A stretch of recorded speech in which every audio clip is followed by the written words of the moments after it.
Hi, everyone. Happy World Wildlife Day. A huge thank you for you all coming this evening, especially our friends from across the globe. It gives me great pleasure to be hosting our conversation this evening. My name is Francesca. I'm a PhD researcher at Newcastle University, and I investigate the spatial distribution of threats to species across the world. Some house rules before we begin. Just please keep yourselves muted and cameras off for the main body of the event. We appreciate some attendees might have poorer broadband connections, and we just want to make sure that everybody has the best chance of hearing everything. If you have a question as we go through, please feel free to ask this in the chat box, and we'll come back to these at the end. So without further ado, we're very excited to have our founder, Dr. John Daniels, here with us this evening to talk about his experience with the Cross River gorillas and communities in the Lebialem Highlands of Cameroon. Good evening, everybody, and welcome from my part as well as chairman of the Cross River Gorilla Project. I'm delighted to be here this evening to talk to you about the Cross River Gorilla Project, the Cross River Gorilla, and the Lebialem Highlands. We welcome particularly all those people who have come here to listen tonight, but particularly those of you who are at home in other countries. And one of the things that's happened with the pandemic is everybody has got used to this idea that you can talk to people in different continents and different places, and we're getting much more used to doing this. So very big welcome to all of you. We're really pleased to see you here. Now, this all started with a birthday present.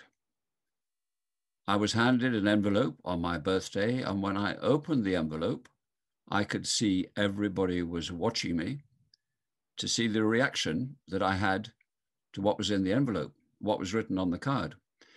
And when I opened the card, I saw that I was to go trekking gorillas in Cameroon, in southwest Cameroon, in this area called the Lebialem Highlands. Now, as the name suggests, the Lebialem Highlands, this is not lowland rainforest, but it's rainforest on hills. And I was a little bit worried before I went about how this would be, what it would be like. And you can see in the photograph, this photograph of the Lebialem Highlands that I took, what it is actually like.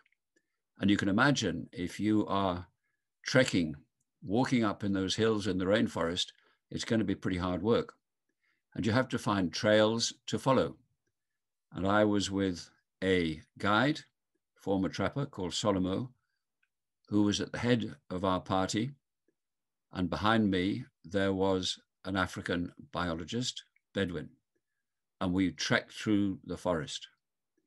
And the kind of things we saw, well, the second photograph here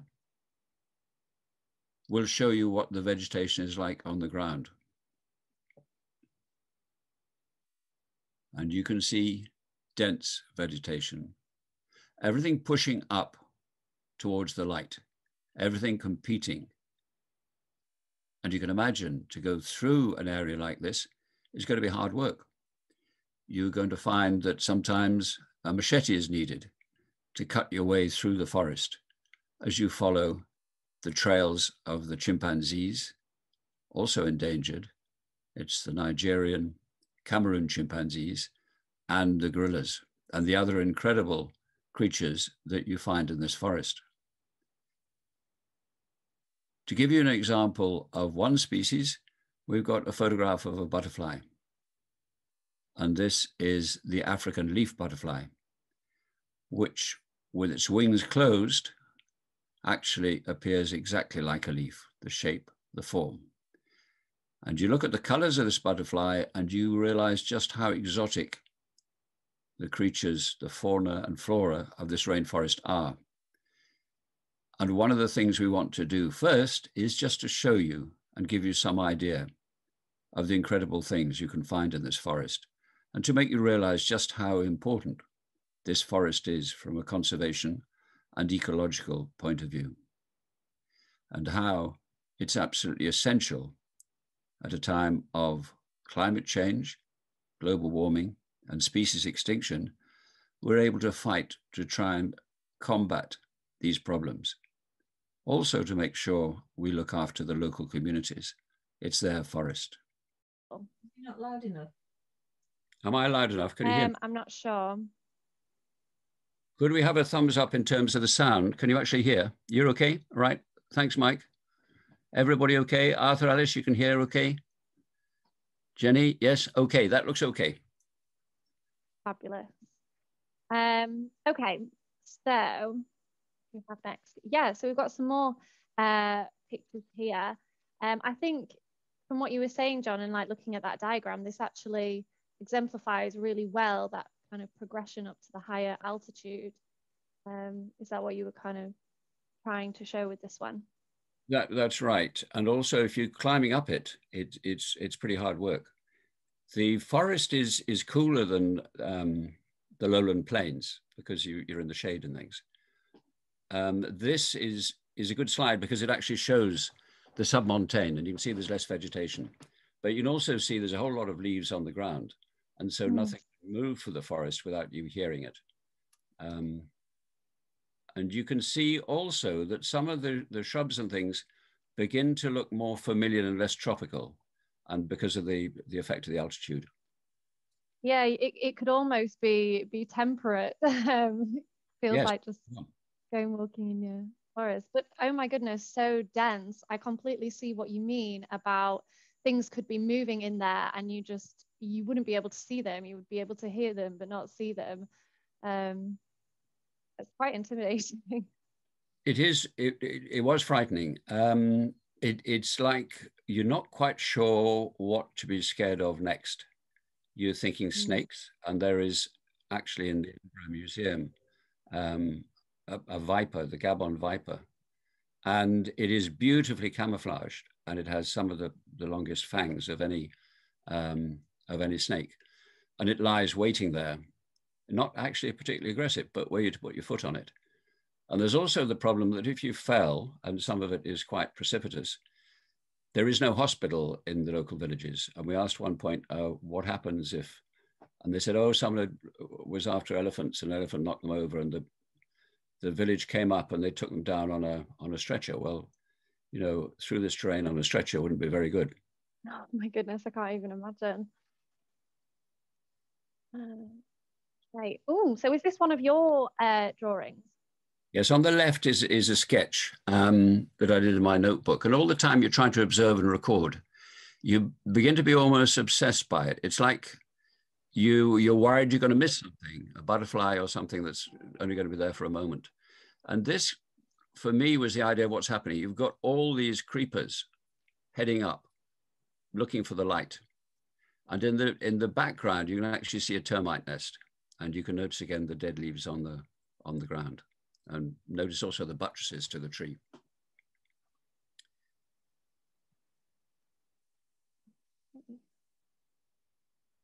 Oh, this looks interesting. Do you want to explain to us what this is? Yeah, this is a gorilla's nest, and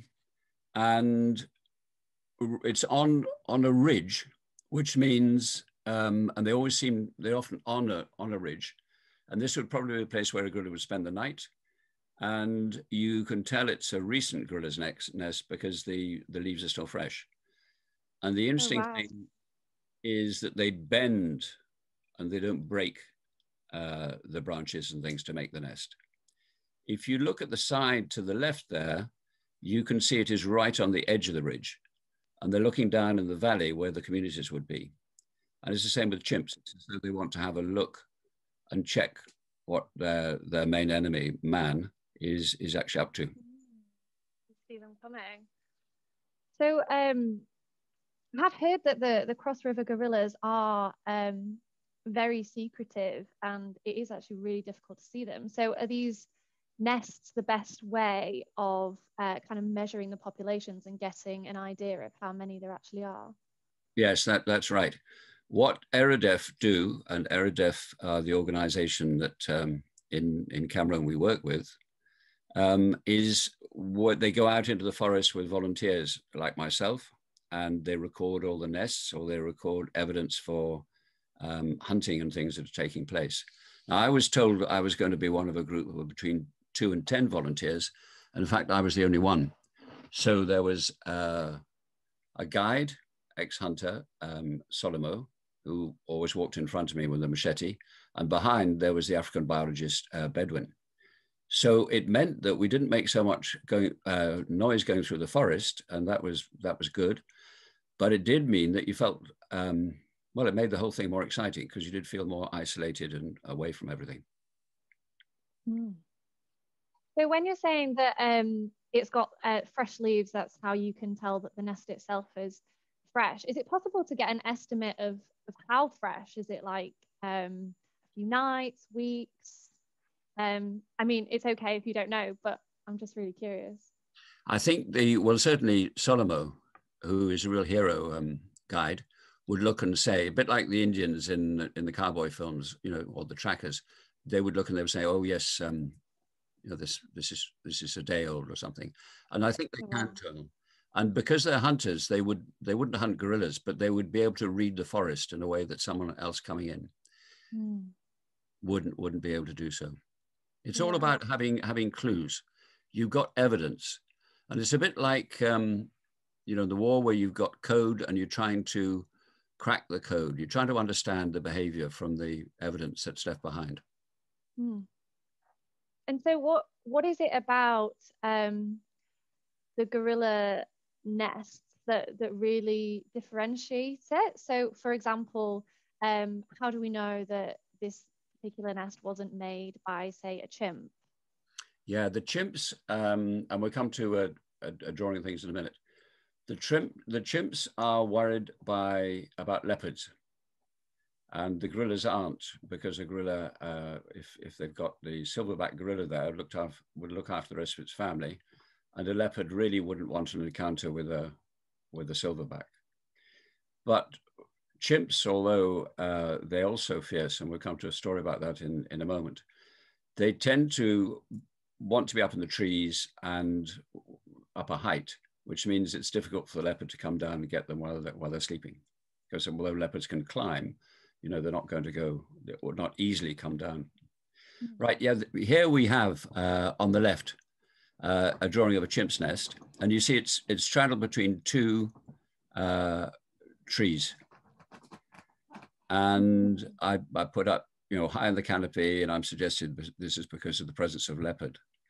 Now, the chimps are a particularly threatened species of chimpanzee. I think they're the most endangered.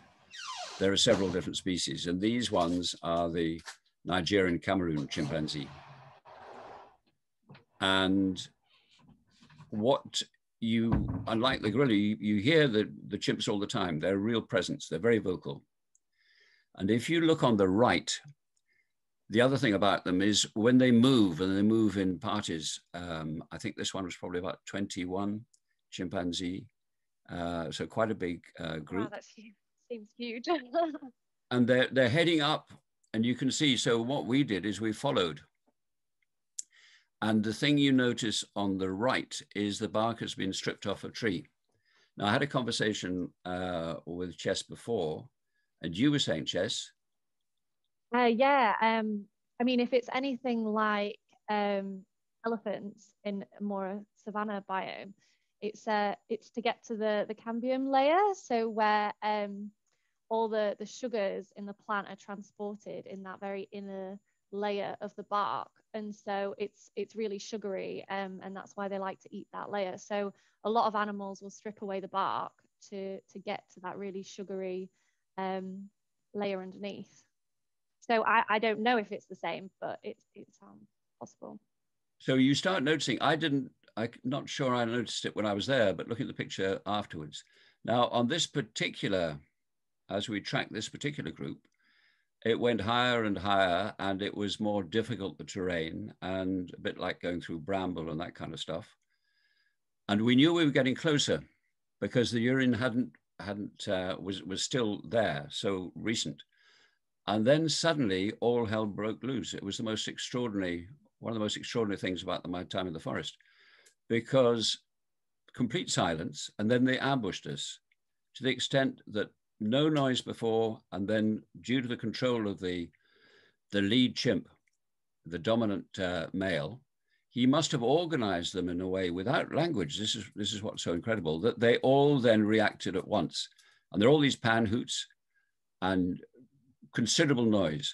And not only that, but you could see them shaking the branches in evident anger. And the most dramatic thing they did is they were rolling the boulders. This is a bit higher up the hill and steeper, so sort of real ravines. And they were rolling the boulders down the ravines. And it must have taken two chimps to work together to actually push them down. And there was this rushing noise as they came down the steep slope, and then a bang as they hit the bottom. And we were really impressed. But of course, what we wanted most was to actually see them. But they vanished back down the other side of the ravine, and we didn't see so much as a single paw or hand or whatever. But I've learned since from somebody who went out and saw chimps that they are quite capable of turning around and attacking you. And that puts a completely different spin on things, because they are very powerful, very strong animals, not as strong as the chimpanzee, but you would be in big trouble. And of course, you can't climb trees or something to get out of their way. And they can also move really fast. So I think, but the thing that is perhaps most impressive is, of all the creatures in the forest, nothing else could actually give you a message. And what the chimps in this group did is they gave us an absolute clear message. They didn't want us there because they're hunted, because, you know, the forest, bits of the forest are going. So it was very impressive. Wow. I don't think I would have held my nerve in that situation. Well, the other thing they say is, if you meet a gorilla and the roar apparently is terrifying, and this didn't happen to me, but what you absolutely don't do is you don't turn and run, because if you turn and run, that's like a lot of, that's the trick of an attack. So these are all the exciting things you're thinking about as you're wandering through the forest and wondering whether you've got enough on your camera, you're going to be able to take anything should something exciting happen. Oh. So I was just going to ask, so you've got some lovely drawings here about the things you were observing, but you also made notes about how you were feeling and the things you were experiencing that way, didn't you? Yes, I think I used to go and think through all the things from a risk assessment point of view that comes from school training. And I'm thinking, you know, all the things that could go wrong. And I can't go to sleep because it's too hot in the tent. And I try to do notes, but it's too humid and the pencil goes through the paper a bit. But this thing here, where there was a storm and the cicadas were making this noise when there was a pause in the crashing and the flashing, it was like they were responding to it. It was extraordinary. And then I noticed that there was something walking across my bare feet, and you wonder whether this is something that has a nasty bite or has poison. But as I put down here, it did seem to be friendly. Again, I don't think my nerves would have withstood that. You're a braver person than me. Oh yes, you briefly mentioned snakes. Do you want to say a little bit about? Yeah, this I think is the Cameroon tree snake. We'd already encountered a really nasty snake, the African cobra, down in the village when it had crawled under a gap in the door, and this was in the sort of guest house, a hotel thing. And that is very nasty. And there were quite a lot of us in a very narrow corridor, which was dark. We only had head torches, and you wondered if this thing actually came for us, whether we get out in time. And what was most impressive is the girl biologists who were tough and used to it were screaming. But anyway, in this case, and the forest cobra was meant to be very intelligent, the forest cobra, and showed it was because it went back under the door. But I was lying in the night thinking, if you believe in any kind of black magic, and some of the people who had been out before got really worried about this, you might see something like that as an omen, like a warning not to stay there, you know, go away kind of stuff. But anyway, let's come back to the snake. This was a little snake. I'm not even sure he's really poisonous. Might be. Beautifully camouflaged, pink against the color of the tree. And this gives the impression of the photograph it's a very broad tree, but actually it was a sapling. And I was just about to pull myself up on this sapling because you have to use your hands and also a stick. And Mike, who's watching here, gave me a stick from the Lake District, and it was absolutely invaluable to hold yourself up. But this particular snake I saw and stopped in time and pointed to Solomo, snake, and he roared with laughter. And, why was he laughing? well, he said later, which I think is a great quote, he did say that he wasn't frightened of anything in the forest. So leopards and gorillas and chimpanzees and whatever, but he was worried by snakes. And the reason he gave was you can't fight them. And so you immediately have an image of this Solomo slugging it out with a gorilla or wrestling with a leopard or something. But the snake was the one he was most worried about.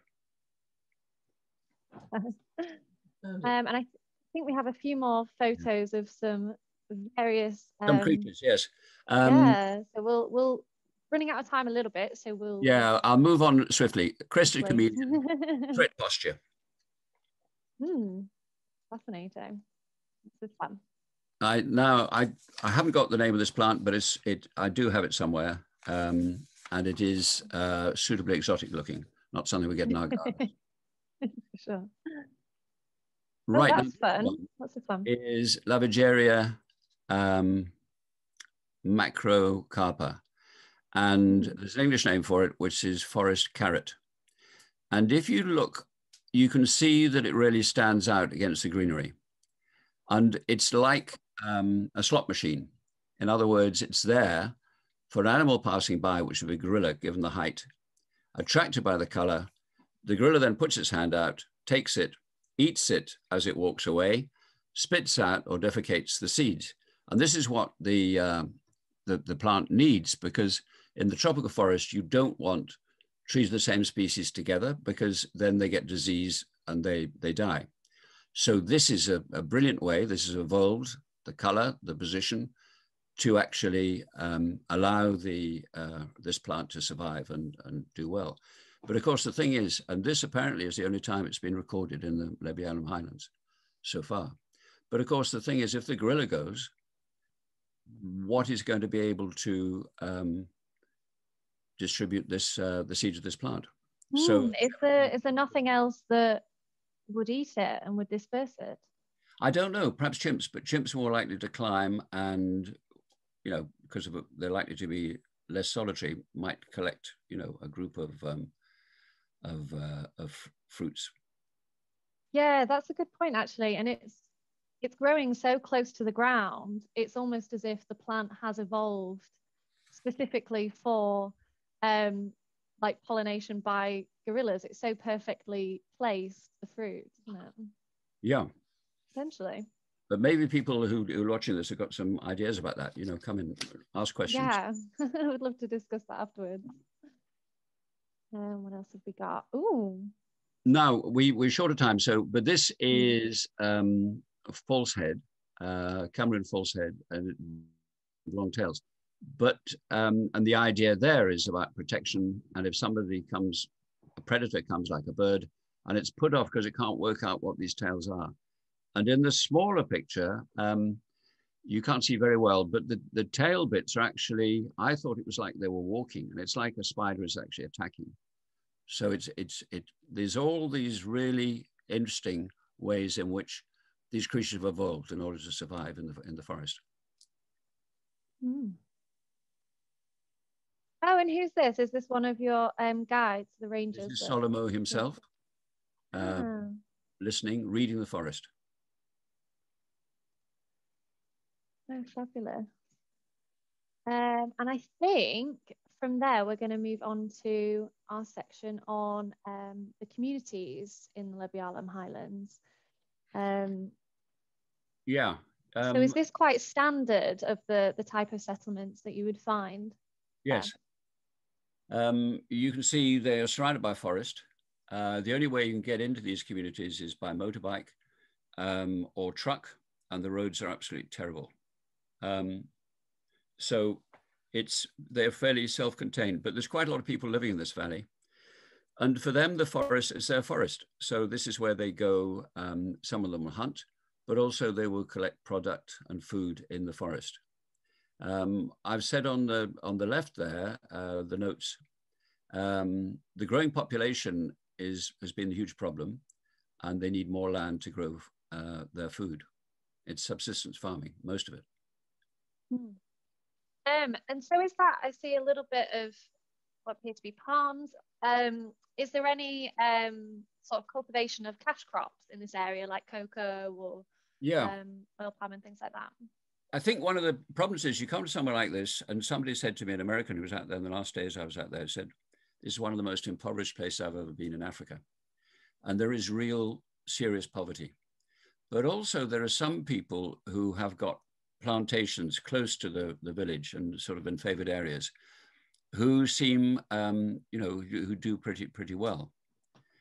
But there are these other people who can't find enough land to, you've got 70% of the population is 11 or under. It's this huge, the dynamics of the population growth is absolutely, is something really significant. Yeah.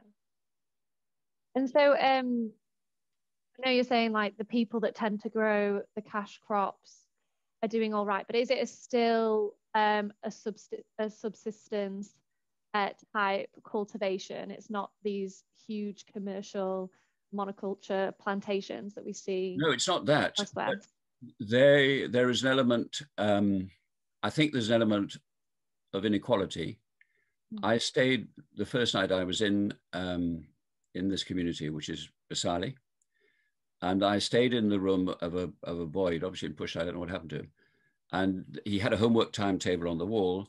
And the next morning, I worked to the sound of BBC radio.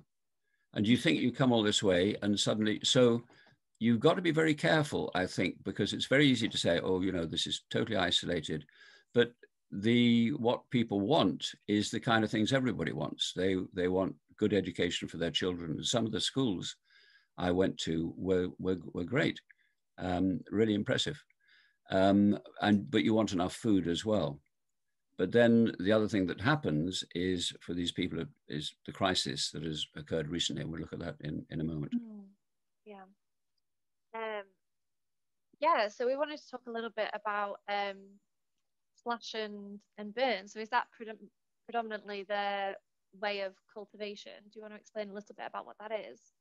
Yeah, I think, I remember from geography books, you get pictures of slash and burn. And when you look at the forest, you tend to see this kind of stuff, smoke rising. Now, it's not large scale felling of trees and things. It's much more small scale. And this is what it looks like. And we'd climbed 2.5 hours up into the top part of the forest, or near the top part of the forest. And there was this young couple. And there was a young guy and his wife with a babe in arms. And they didn't quite, I think it was sensible, they didn't let me take a photograph of them. But you can see the problem. They didn't have any land closer to where they lived. And so they had to do this. And of course it was illegal, and they would be in trouble if they did it. But they're looking to plant food for their family. So essentially what are they doing? Like going into the forest, cutting it, burning it, and then planting? Yes. And the guerrillas actually like this because they do things like bananas. And the guerrillas really go for the young shoots of the bananas. So there's a sort of advantage, but this is where you get the kind of conflict between man and wild animals, elephants and whatever else were. Okay, so we didn't really have pictures for this one, but I know you wanted to say a little bit about the conflict that is ongoing in Cameroon. Yeah, it's the most underrecorded humanitarian crisis, certainly in Africa.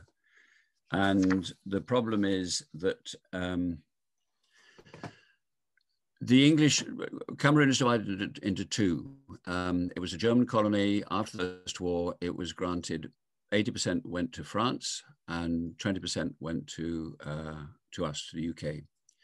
And obviously the French-speaking part is French-speaking, the Anglophone part, English-speaking. The Anglophone part has reckoned for a long time they're treated as second-class citizens. And for example, they stopped the lawyers and people wearing wigs. And they were bringing people in to schools who were French, as teachers, who were from the French-speaking part. And the professional classes sort of were against this and were trying to get changes.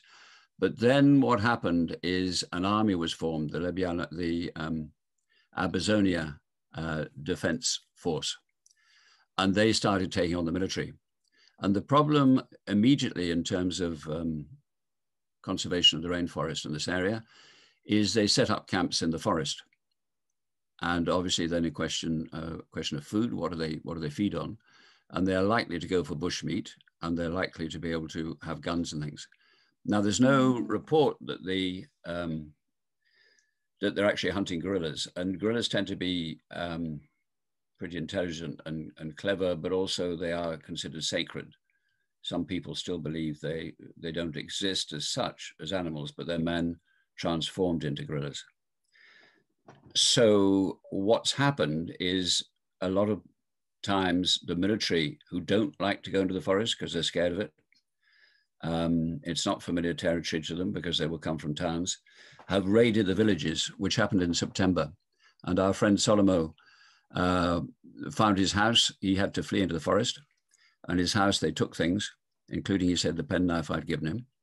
And then when he came back out of the forest, when the military had gone, I think the military killed about 4 people. And what they were doing is they were looking for child soldiers, because this is one of the problems here, or people supporting the Anglophone thing. We come, though, to schools. One of the results of this is there have been no schools in this area for 3 years. And some of the refugees who've gone into the French-speaking part, Chang, have actually got education.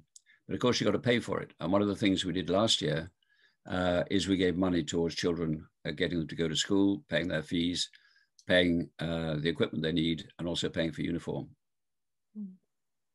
I think, yeah, that nicely comes on to what is CRGP doing to help?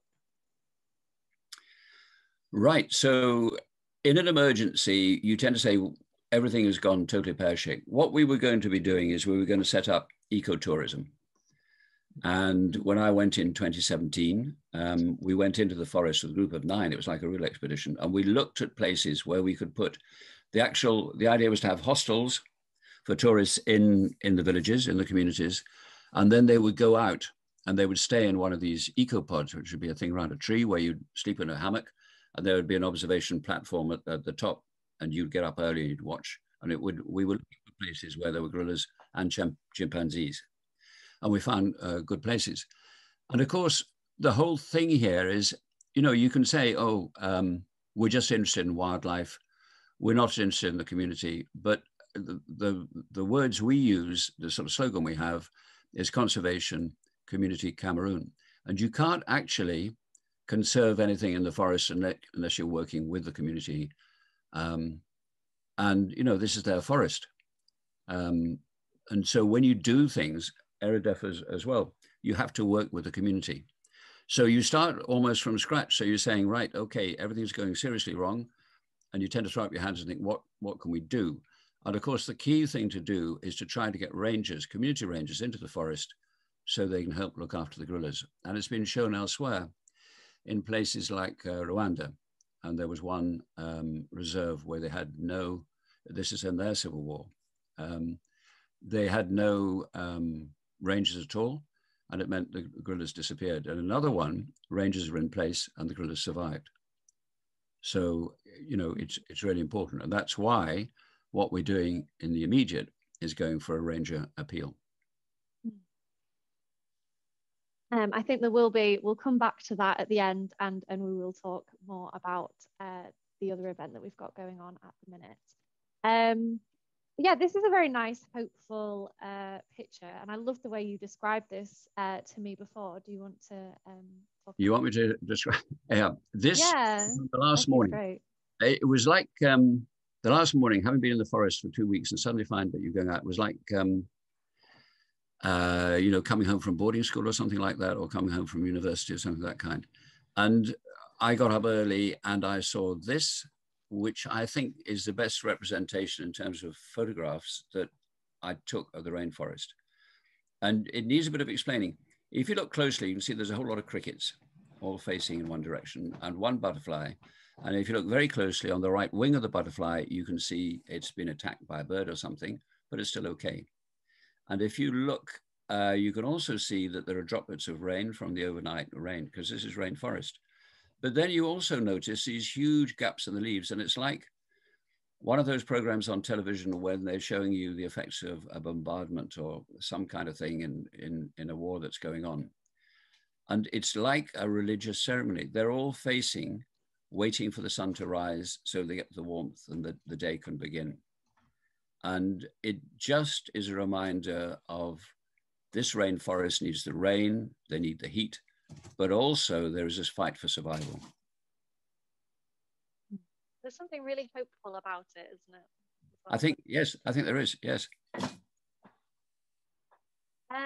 Lovely. So yeah, this brings us on to the Ranger Appeal and what we're currently really focusing on and trying to fundraise for. And this is specifically trying to help the rangers in the Lebbe Alum Highlands do their jobs, basically, amidst this crisis, trying to really support them to carry on doing their amazing work through education for them and their families, trail cameras, so we can hopefully get some glimpses of these gorillas and get more accurate estimations of how many there are, GPS enabled phones, again, to enable their activities. And yeah, so that leads us on to our gorilla trail. From looking at the participant list, there's quite a lot of you who are already signed on. Thank you very much. I can't wait to see your efforts and everyone's progress through the challenge. But for anybody who doesn't know, this is essentially a fitness and fundraising month starting from today. So you can still, if you haven't signed up already, you're more than welcome to.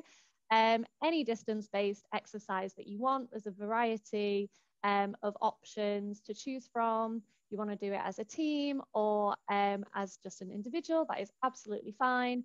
And yeah, there's just more information on this link. I won't preach too much for you, but thank you very much for listening. I'm going to stop sharing now and have a look in the chat and take questions.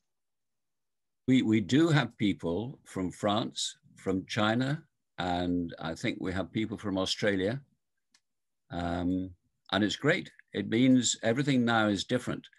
And it's particularly good to see people from, different continents coming in. And this is the changed world that the Zoom thing has brought for us.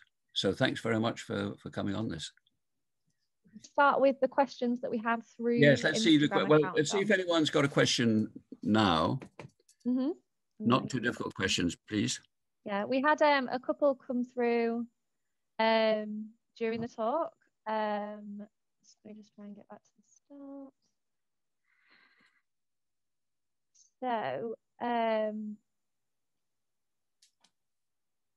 my gosh, I've just scrolled past it. Like, why? Oh, there we go. Yes, it was from Bruce, actually, asking how long would the nests stay intact or identifiable for? Yeah, it seems wasteful. They don't seem to use the nest twice. So it must be part of their routine that they like to build a fresh nest each time, and it's the same, I think, with chimps. So you can see the nests and they stay there, and then you can work out how long ago, if you're an expert. So I think probably the leaves would change color and die and things. But until you got tropical storms and things, I suppose that would deal with them a bit. So we also have another question just come in. What can we do to help school-aged children engage with CRGP? Engage with so what? less about Cameroon and more about what we can do, I suppose. How do we help school-aged children engage with CRGP? Well, since the lockdown happened, the CRGP team has come up with homeschooling, because we were going to try to get things into school. So Bexy Salt, Bexy, are you here? Yes, she is. Unmute yourself. Yeah, I'm here. Right. So Bexy and Jenny, our project manager, have produced this material, and we got 4 packs of materials to go out to teach people about the rainforest, about the animals, and it's absolutely terrific stuff. And what we're going to be doing is getting it into English schools, but also in adapted form, we're going to get it into Cameroon schools. And we're working on an exciting project with IUCN, which is the International Union for Conservation of Nature, where we're looking to develop a certificate with them. And the schools in Cameroon, and we could do something similar with over here. Schools in Cameroon have curriculum clubs. And what would happen is these curriculum clubs would provide evidence, which would then be looked at, photographs and things, because they do things like planting trees, really good practical things. And then they would be awarded a certificate. And head teachers love certificates. I'm talking from personal experience here.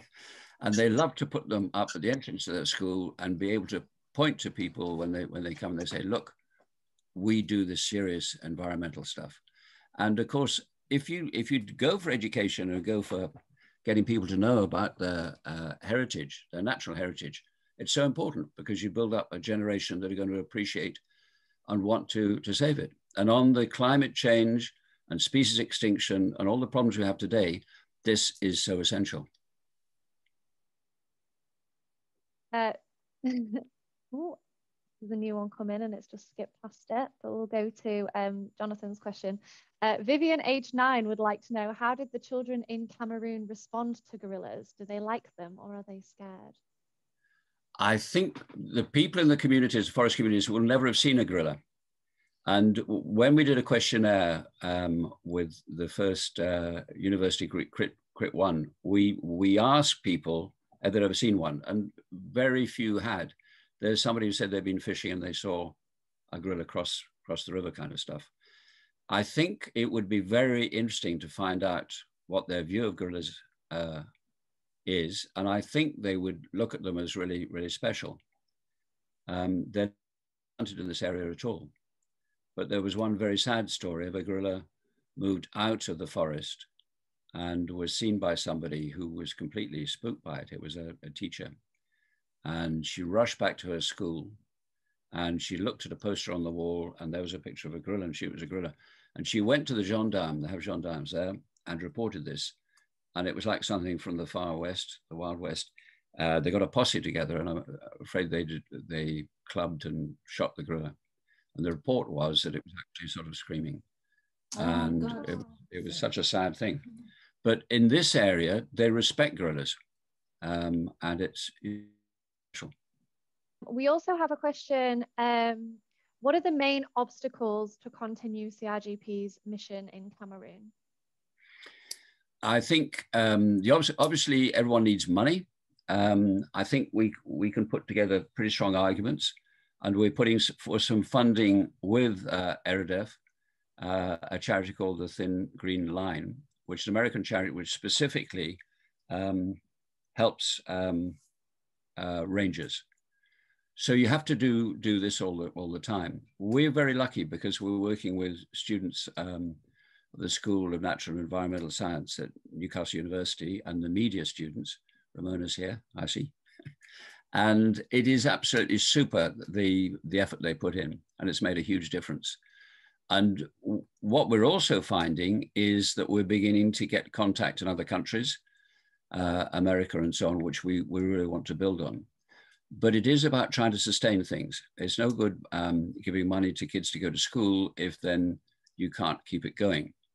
So we're going to have to look very seriously at funding and work out what we can do. But every little bit does also help. War, the big obstacle. What's it? Obstacle, war. The war, yes, is a big obstacle to things. And so we can't do what we would have tried to develop, which is ecotourism. But these things don't go on forever. And Rwanda, for example, is back in a situation of very much getting a good deal of money through ecotourism. So we also have a question from Susie, which is, how big are the gorilla nests? The gorilla nest is the question, is it? Yes, the nest. I think they are, I mean, it depends on the size of the gorilla. So the silverback will have a large nest, and the little chaps will have smaller nests. I'm trying to get out of answering the question. I think they're impressive. When you see them, you can't mistake it. It's not like, you know, what's this? Could only be a gorilla making it.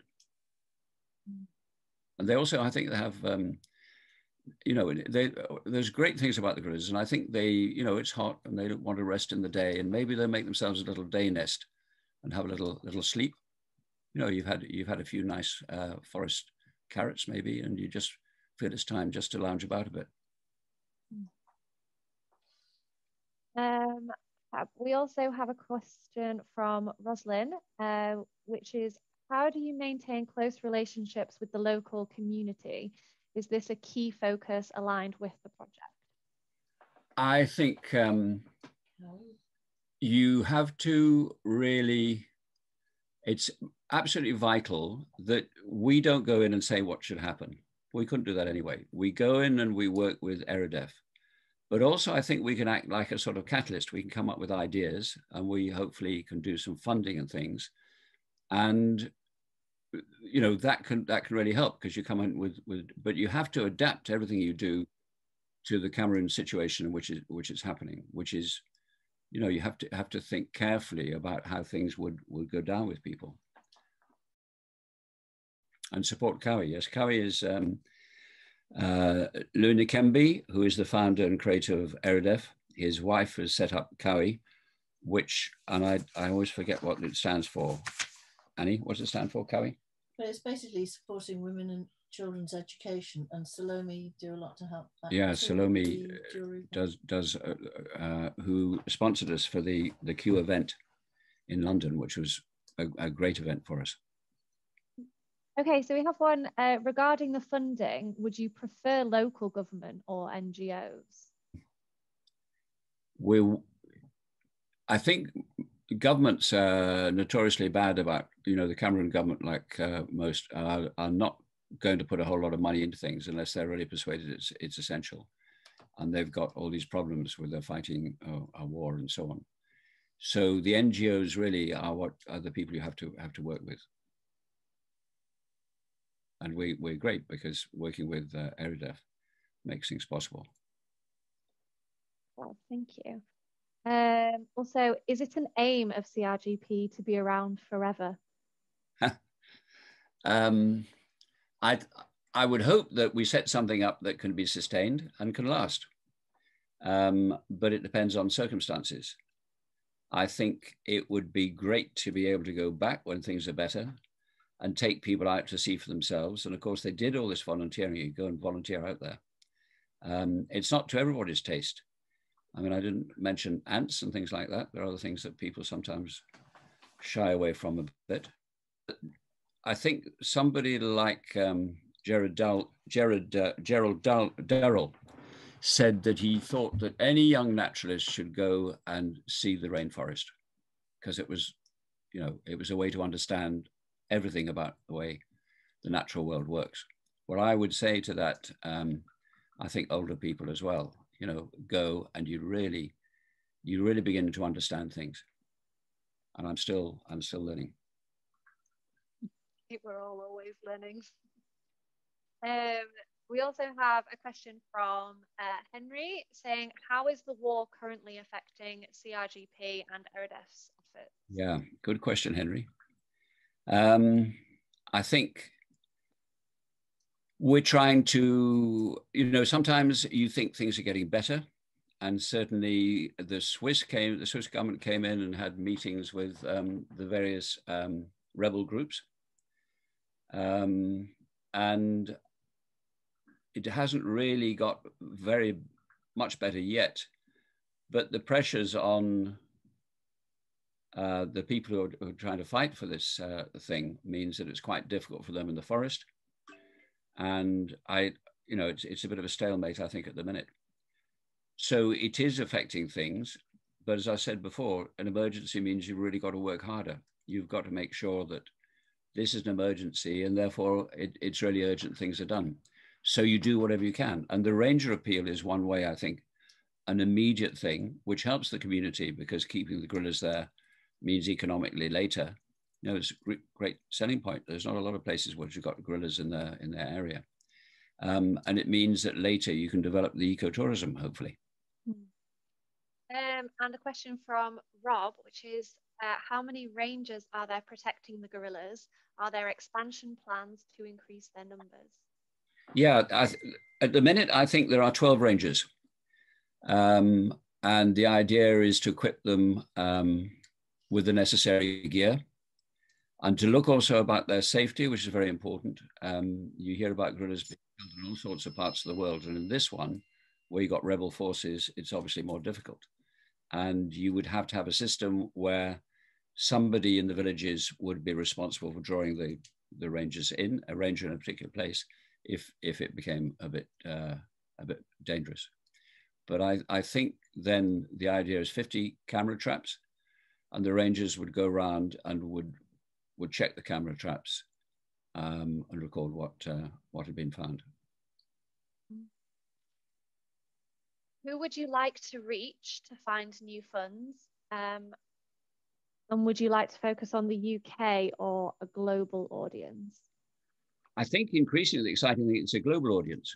And I think there's real growth in that area. We have to look strategically at things and come up with a strategic plan that takes into account the changes that are happening in the world around us.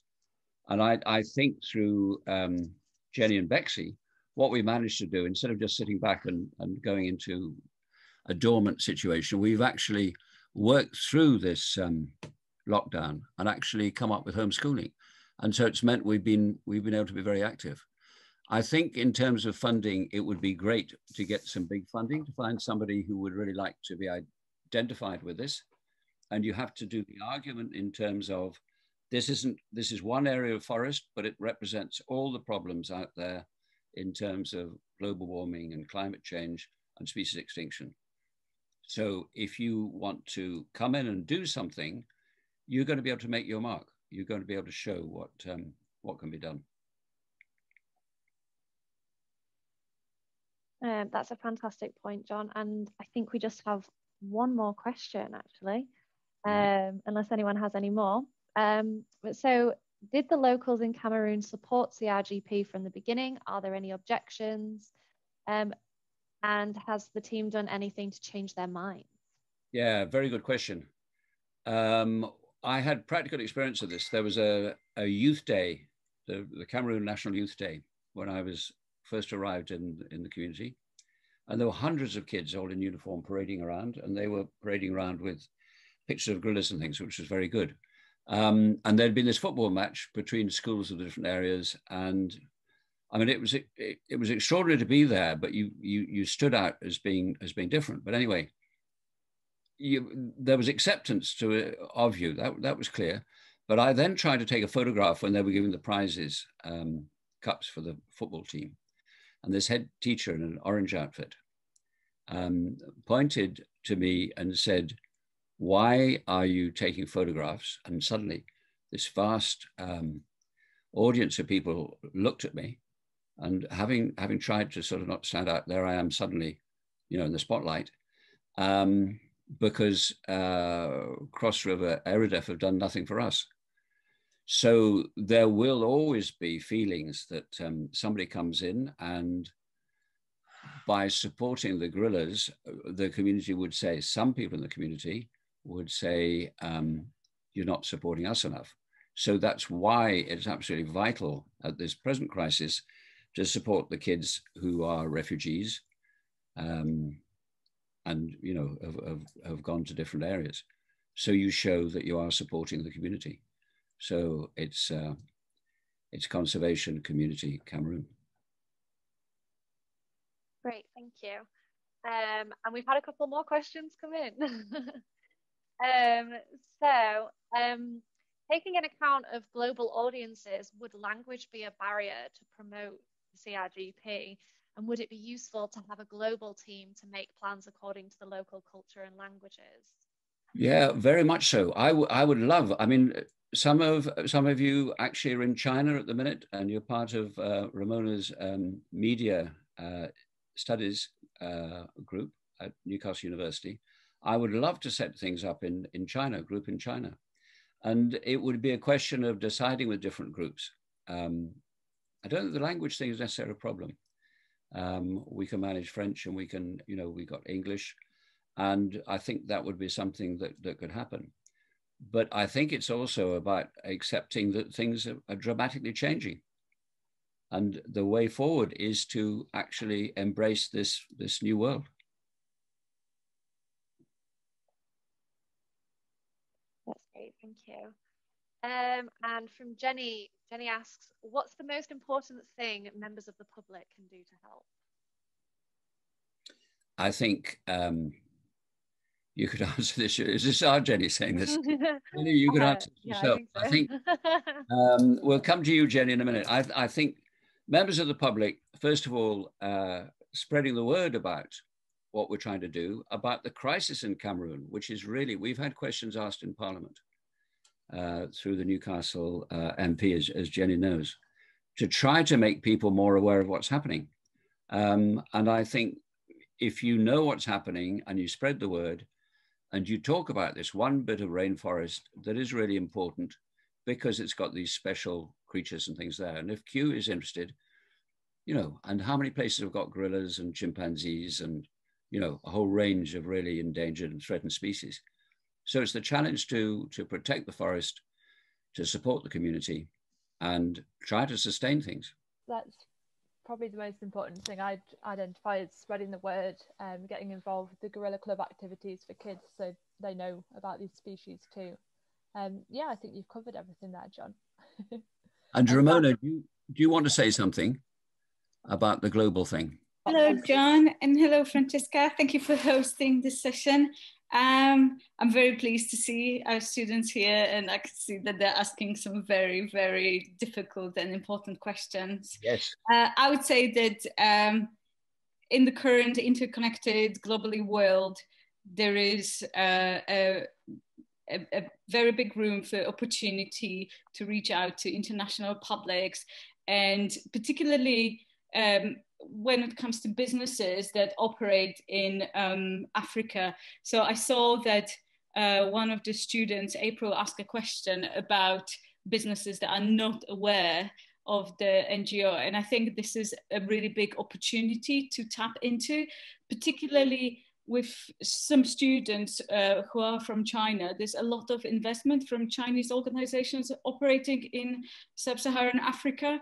So I would say that the opportunities are endless, and we are very, very happy to be collaborating with you. And I think this collaboration each year makes it a very rewarding experience for students, because not only they get the chance to apply in practice what we study, but also they say it makes them proud because they feel that they can contribute to something meaningful.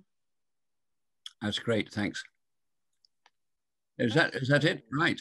Well, we should thank everybody very much for coming, particularly those of you like Bruce who, you know, it's just about dawn in Australia. And everyone in China and everybody, I mean, there's Henry there in France and so on. And great, thanks very much. And, you know, the thing is, do support us, do get involved, do find out about it. And also to thank Chess, some difficult questions floated in my direction that I wasn't ready for. But it's good to have a conservation scientist involved in this. It really is, because it puts it into the right kind of frame. Okay, So everybody have a look if you can, and do support this Ranger appeal. And thank you very much. Goodbye. Enjoy the rest of your evening. Yes. Thank you. Thank you. Bye. Thank you. Bye.